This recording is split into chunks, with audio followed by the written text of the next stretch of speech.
The correct use of music can make or break experiences.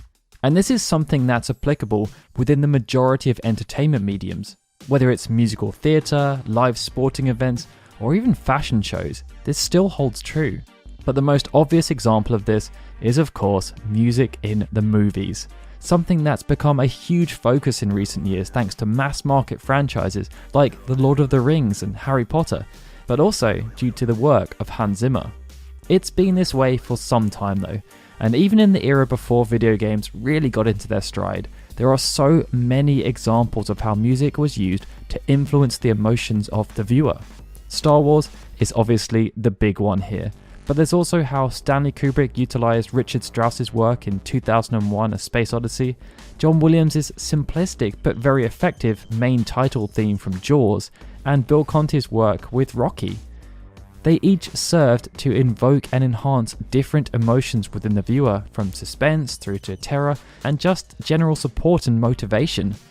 Within video games, their role has developed in much the same way, but due to the different levels of engagement associated with the medium, there has been a significant bias towards music that works to increase the player's heart rate and make everything seem much more intense. And that's where battle music really comes to the forefront. This style of music is used within various video game genres, but within the RPG genre specifically, it has a clear focus due to the distinct separation that occurs between standard gameplay and when there's a fight occurring. And as you'd expect, how it's been utilized has evolved quite significantly over time. And that's what we're actually going to be looking at today, as following a suggestion from one of our top tier Patreon supporters, RAECHEL CASTERTON, we're going to be delving into how the various Final Fantasy composers have used battle music to try and enhance the experience, as it's something that has seen significant changes over the past 30 years. And what better place to start with this analysis than with the original Final Fantasy, where Nobuo Uematsu used his experience to craft a score for a brave new venture for the company. Having joined Square in 1985, Uematsu was right at the start of his fledgling career, and before working on Final Fantasy, he was given many opportunities to compose music for a wide range of games, something that allowed him to gain a good understanding of the types of music that were required for different types of scenes. One of his first duties was to compose music for a game called Cruise Chase Blasty. It was a first-person dungeon crawler that was created by Hironobu Sakaguchi and Kazuhiko Aoki, and there were only a handful of music tracks required, and the one track that was assigned to combat also doubled up as the game's main theme. Uematsu also worked on composing music for the original King's Knight, and due to the game's style as a side-scrolling shooter, you could argue that the majority of music does count as battle music, but there was a specific track composed for the final boss encounter. And this actually became a common theme within Uematsu's works: general overworld or stage music, and a specific piece of music that would play when you squared off against the game's final boss. Other examples of this trend came from Uematsu's work on Alien 2, Aliens, and the 3D battles of World Runner. But as Uematsu developed, so too did the musical requirements, and this was shown with The Cursed Treasure of Cleopatra, another first-person dungeon crawler. For this, Uematsu composed 17 different pieces of music, and it served as good preparation for one of Sakaguchi's next big projects, which would be called Final Fantasy. This would be yet another role-playing game, but as it was Sakaguchi's last personal attempt to create something meaningful, he made some significant changes compared to what they would usually create. From Uematsu's perspective, this saw him compose a soundtrack consisting of 20 pieces of music, and as he had done with The Cursed Treasure of Cleopatra, he chose to use only one piece of music for every single fight in the game. It was called Battle Scene, and it was used not just for generic battles, but for every boss fight, including the final fight against Chaos. Now, I don't want to delve too much into thematic development within this video, otherwise it will end up being ridiculously long, but Battle Scene was actually a much more developed piece of music compared to Uematsu's earlier attempts at battle music, and it introduced some thematic elements that would become fundamental to Uematsu's style, such as the short transitional scale to help musically introduce that players were now in a battle sequence, and then starting the actual piece off with a bass line that offered limited deviation for a few bars before developing out the other instrumentation. Needless to say, given how often it was heard, it needed to be catchy, and despite only being 1 minute and 36 seconds in length, there are those who consider it to be one of the quintessential pieces of Final Fantasy battle music. As a side note, if you actually would like me to do a video about the thematic evolution of Uematsu's battle music, please do let me know in the comments. Anyway, as the franchise moved on to Final Fantasy II, Sakaguchi wanted to experiment, and although there were a lot of similarities with the original game, there were also plenty of differences, and this sentiment also applied to the music. For this iteration, Uematsu composed 23 pieces, and unlike the original game or any other of his earlier compositional works, Final Fantasy II featured 2 pieces of battle music, and an evolution in its usage. Within this game, Battle Scene 1 was used for generic fights on the world map, and for smaller, less pertinent bosses, but Battle Scene 2 was used for fights against bosses that had much more significance like dragons, and the game's final boss, Emperor Mateus. For Final Fantasy III, Sakaguchi wanted to create a swan song for the franchise, as it would be the last iteration to appear on the NES. It meant reverting back to what made the original so successful, and just pushing things as far as they could. From a musical perspective, this was also very evident, as Uematsu ended up composing 44 pieces of music, more than he'd composed for the first 2 games combined. However, while most of this expansion came from the development of character and location themes, there were now 3 separate battle themes, one for generic battles, one for boss fights, and one saved for the game's final boss, Cloud of Darkness.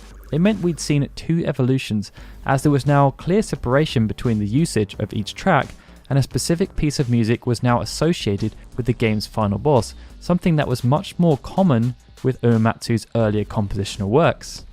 As the franchise then ventured onto the SNES, almost every aspect of the game became amplified. Sakaguchi was able to tell a much more fleshed out story. We saw Hiroyuki Ito's innovative ATB system come into play for the first time, and Uematsu took full advantage of the system's new 16-bit sound chip, which allowed him to create much more complicated pieces due to the increased number of channels available. In terms of usage, everything was carried over from Final Fantasy III, with a piece of music allocated for generic battles, another for boss fights, and a unique piece of music for the game's final boss. But due to the increased focus on story, Final Fantasy IV also featured an evolution compared to what we'd seen before. Due to their importance within the story, Uematsu composed a specific theme for battles against the Four Fiends, and another one for battles associated with Dr. Luge. Outside of this, Golbez's character theme was also used within combat, the first time such a thing had ever happened, and the standard boss theme, Battle 2, was also used for non-boss encounters within the final part of the Lunar Subterrane, the first time we'd ever seen region-based battle music. It meant that Final Fantasy IV featured 6 pieces of music used within battles, and there were 3 evolutions in terms of how they were used. With Final Fantasy V, Uematsu produced his most comprehensive soundtrack to date. It featured 67 pieces of music and 129 minutes of audio. Despite this though, Final Fantasy V didn't see any increased focus on battle music, and its usage was identical to what we saw in Final Fantasy IV. There was a piece associated with generic battles, one for standard boss fights, a specific theme for battles with Gilgamesh and another for Exdeath, and a unique piece of music reserved for the game's final boss, Neo Exdeath. As thoughts moved on to Final Fantasy VI, Uematsu was starting to feel a little burnt out. At this point, he had composed around 5 hours worth of in-game music, and felt as though after Final Fantasy VI was finished, he would call it a day and move on from video game music. With that in mind, he wanted to make sure that he could look back at his career with no regrets, so he resolved to make Final Fantasy VI's soundtrack something amazing. And he was aided in this task by Kitase and Ito, as they created a close-knit team where everyone felt like they could contribute. Uematsu was invigorated as he was given room to experiment, and he felt as though his work would make a genuine difference to the final product. The result was a soundtrack that many consider to be Uematsu's greatest work due to the sheer diversity and thematic qualities, and this was epitomized by Dancing Mad. This was the battle theme that accompanied the final battle against Kefka, and even though that in itself was not an evolution, the track was monumental, and due to how it was structured, it was very much a first for the franchise. Up until this point, final boss music had been rather one-dimensional due to the battles themselves. With Dancing Mad though, Uematsu pushed this notion by creating a multi-tiered piece of music that would evolve as the battle itself evolved, and this was the evolution. It saw Uematsu compose a piece of music that clocked in at a staggering 17 minutes and 40 seconds in length, and it was glorious. But in terms of the rest of the soundtrack, it was largely par for the course in terms of previous usage, but there was another evolution. Protect the Espers and Metamorphosis played during battles that happened in what I'd like to call interactive set pieces, something that had never happened before. Now, despite Final Fantasy VI's success, Uematsu still harboured feelings of wanting to move on. But his work on Gun Hazard, alongside Yasunori Mitsuda, Masashi Hamauzu and Junya Nakano, convinced him that he wasn't done. It took him completely out of his comfort zone and made him realise that there was still much more he had to achieve, and with that in mind, when Final Fantasy VII reared its head, Uematsu was ready to show the world exactly how much he was growing as a composer. At this point, we had seen a steady progression in terms of battle music, with approximately one new track being added per game, but with Final Fantasy VII, there was a massive uptake in terms of the role battle music would play, but also with its thematic qualities. The standard piece of battle music was now much more vibrant, and music in general became much more involved, as opening bombing mission, Hurry, and those chosen by the planet played consistently in and out of battle during important sequences. Aerith's theme was also played during the duel against Genova Life as a symbolic gesture. But outside of this, Uematsu experimented a lot more. Electric to Chocobo, for example, played as the battle theme when encountering a Chocobo, representing the first time we had seen an enemy-specific battle theme, and he chose to mix things up with the final boss sequence too. Within Final Fantasy VI, we had Dancing Mad as the first piece of battle music that evolved over time. But with Final Fantasy VII, this was split up. Birth of a God and One Winged Angel represented the pre-final boss themes, while those chosen by the planet, which was also Sephiroth's character theme, was the end boss theme. It meant Final Fantasy VII, as we'd seen with the wider game, represented a significant advancement for battle music, both in terms of how it was used, but also in the sheer volume of it. But with Final Fantasy VIII, these advancements slowed down somewhat. For the first time, there was actually a reduction in specific battle themes and how many pieces would play during battles in general. There were of course the standard pieces with a specific theme associated for fights against sorceresses, and a battle medley for the final fight against Ultimacia. Only a plank between 1 and Perdition was also used for battles against Bahamut and Ultima Weapon, but the only change in the running order came from an alternative battle theme, as due to there being a focus on 2 time periods, Uematsu chose to also compose 2 generic battle themes, one for Squall's Troop and one for Laguna's. Final Fantasy IX saw a similar trend, as despite it effectively being Uematsu's swan song, a tribute to everything he'd done before, where the 2 soundtracks would end up featuring almost 6 hours worth of music, battle music actually took something of a back seat. From a thematic perspective, Uematsu did try and bring back the feel of pre-Final Fantasy VII battle music, and there was even a nod to that in terms of the track names, Battle and Battle 2, but outside of that, everything was standard in terms of usage. We had some character-specific themes for Beatrix and Kuja. Festival of the Hunt acted as a more interactive piece of battle music, while also playing during the fight against Hades, and we had a specific piece associated to the final battle against Necron. There was still one evolution present though, as Uematsu composed an alternative theme for fights against friendly monsters and the Ragtime Mouse, which was nice. Despite being a labour of love though, Final Fantasy IX was a massive endeavour, and with work already starting on Final Fantasy X soon after, Uematsu decided that for the first time, he would require help. Having worked with Hamauzu and Nakano on Gun Hazard, he knew that they were able to compose in styles that complemented his own, and so Uematsu assigned them specific tracks to work on. It meant that despite there being quite a few pieces of music used in battles throughout Final Fantasy X, Uematsu only composed a handful of them: Battle Theme, Fight with Seymour, and Otherworld. For their part, Hamauzu composed 4, including Challenge, and Nakano composed 3, including Enemy Attack. It meant we had a lot of variety, but for the first time, there were no evolutions in terms of how battle music was used. We had a generic theme, one for bosses and tough bosses.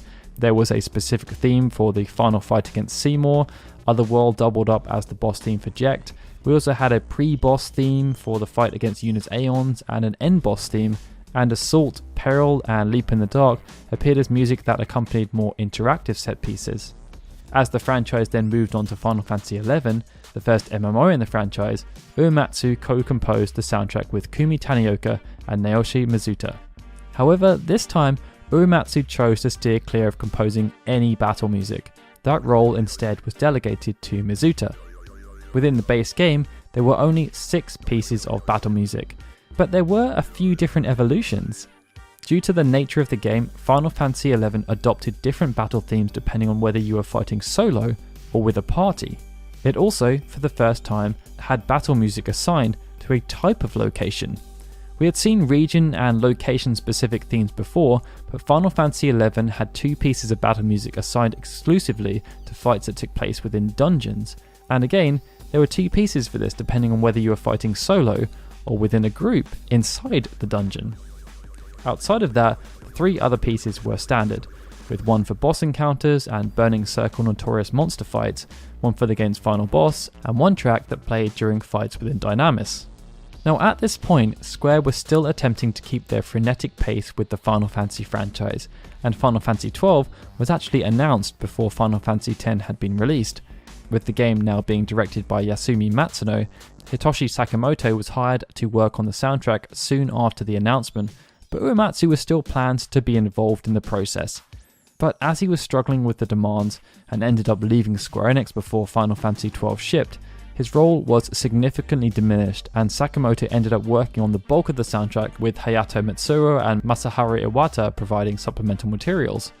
Sakimoto, though, was responsible for composing all of the game's battle music, and one interesting devolution was that the decision was made for Final Fantasy XII to have no generic battle music. Instead, all of the battle music would revolve around conflicts with boss enemies, and there were a significant number of tracks assigned to this, which led to some evolutions. Giving Chase, for example, was composed primarily for fights where you were being chased, such as the original encounter against Bagamnan and the fight against the Demon Wall. It was also used for the Death Gaze mark, which could also be considered a chase, as the fight takes place on an airship the mark is actively pursuing. The other evolution came from the fight against Gilgamesh. It represented the first time previous battle music had been repurposed, as Sakimoto rearranged Battle on the Big Bridge. As the franchise then ventured on to the next new generation of console, Hamauzu, who had previously worked with Uematsu on Final Fantasy X, was chosen to compose the soundtrack of Final Fantasy XIII. It represented the first time there had been a single composer on a main series Final Fantasy soundtrack since Final Fantasy IX. But despite there being numerous pieces of battle music within this rather expansive soundtrack, there were no evolutions in terms of usage. Instead, we have many tracks that were used for numerous types of encounters, such as Desperate Struggle, which played during some standard boss fights, some marks, and also the Eidolon fight against Odin. Final Fantasy XIV then saw the franchise return to the realm of the MMO, and in its first iteration, Uematsu returned as the main composer. But even though there were numerous pieces of battle music featured, it was similar to what we had seen within Final Fantasy XI. The only evolution was that the music used in dungeons was now shared with guild leaves, and this represented the first time a specific theme had been used for a type of quest. Within A Realm Reborn, Masayoshi Soken then provided an evolution on the evolution we had seen within Final Fantasy XI, as battle music was associated to the difficulty of a dungeon, with different themes used for low, mid, high, and hard dungeons. And then there was Final Fantasy XV, a game and soundtrack that was 10 years in the making, with Yoko Shimomura at the helm. And outside of the MMOs, it featured more pieces of battle music than any other game, 20 to be precise. As you'd expect, there were some evolutions that came out of this rather grandiose feat. The first of which was represented right at the start of the game, with Kreening in Danger, a piece of battle music that for the first time in the franchise was exclusive to a tutorial. Hunt or Be Hunted, which was composed by Yoshitaka Suzuki, also represented another evolution, as it was a theme used exclusively for fights undertaken as part of hunts. As mentioned before, there had been battle music used for marks in Final Fantasy XIII, but it wasn't an exclusive theme. The final evolution was more of a micro-evolution. Within Final Fantasy VI, Dancing Mad represented the first time we had seen a piece of battle music that had evolved, and it was associated to the final boss. However, within Final Fantasy XV, this concept was used in two different ways. The first was the fight against Leviathan. Within this duel, two pieces of music were used within the same fight, Hadrian's Wrath and Apocalypsis Aquarius. And then there was the fight against Ifrit, where Hellfire was a single piece of music that evolved over time. For the first time, we had evolving pieces of music that appeared outside of the game's final boss.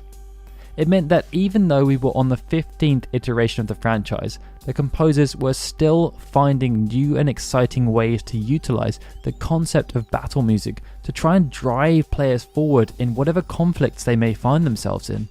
And even within Final Fantasy XV's downloadable content, there was yet another evolution. Yoshitaka Suzuki composed a piece of music that only played when a certain character was present. Now, it's at this point within our Origins series that we would usually look to expand this out into applications within the rest of the franchise. But given how much battle music is actually present throughout the copious amounts of games that have existed, I've decided to make the executive decision to just not do that. Even still, when just looking at those 15 games, I personally think it's still absolutely fascinating how the composers have continued to find fresh, exciting ways to invigorate people. And after watching, I hope you guys have gained a new appreciation for the work that the composers do. And it would be great to hear in the comments, as a side note, what's been your favourite piece of battle music in the franchise so far. This video actually represented our 5th look into the evolutions that take place within the Final Fantasy franchise. And I'd really like to thank RAECHEL again, not only for being such an amazing supporter of the channel, but also for suggesting we take a look at this particular topic. If you guys enjoyed it, we would very much appreciate you hitting that like button and subscribing to our channel, as we of course have plenty of exciting stuff on the way. If you'd also like to support the channel and join the Mog Squad, then please check out our Patreon link in the description. You can support Lauren and I for just $1 per month. But we also have other tiers available too, which go all the way up to our top tier, where we will make a video based on a topic of your choosing. Alright guys, thank you so much for watching this video. This is Daryl signing out. I'll see you all soon for more Final Fantasy videos.